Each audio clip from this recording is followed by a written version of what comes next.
Okay, so the last question for this exercise, after so many questions and concept we have seen, now we have come to the last 6.22 question of exercise Haloalkane and Haloarenes. So let's do it. Last but not the least, what happens when again it is a conversion questions and you have to guess the product.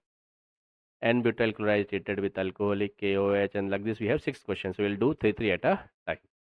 So let us start. The first one we have is N-butyl chloride. So you know N-butyl is CS3, CH2, CH2, CH2Cl, right? You are treating with, again if you see same type of thing, I am so tired of doing and explaining same thing. You know alcoholic KOH, which elimination, beta elimination will take place.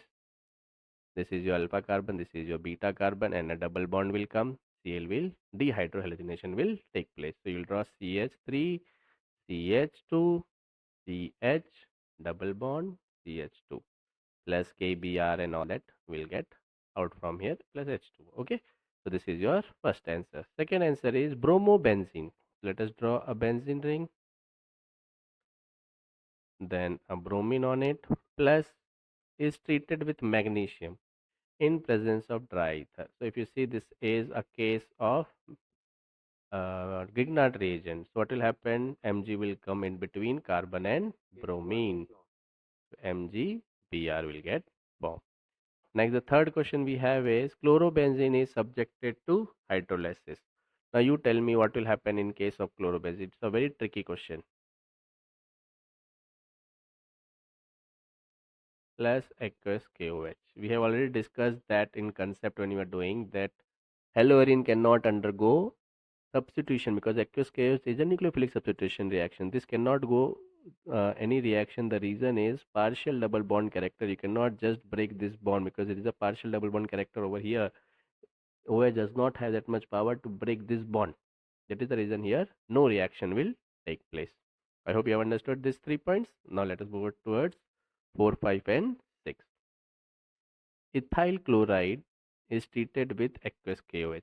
CH3CH2Cl is treated with aqueous KOH. Again, it is the same question. Aqueous KOH means substitution reaction. What you will do?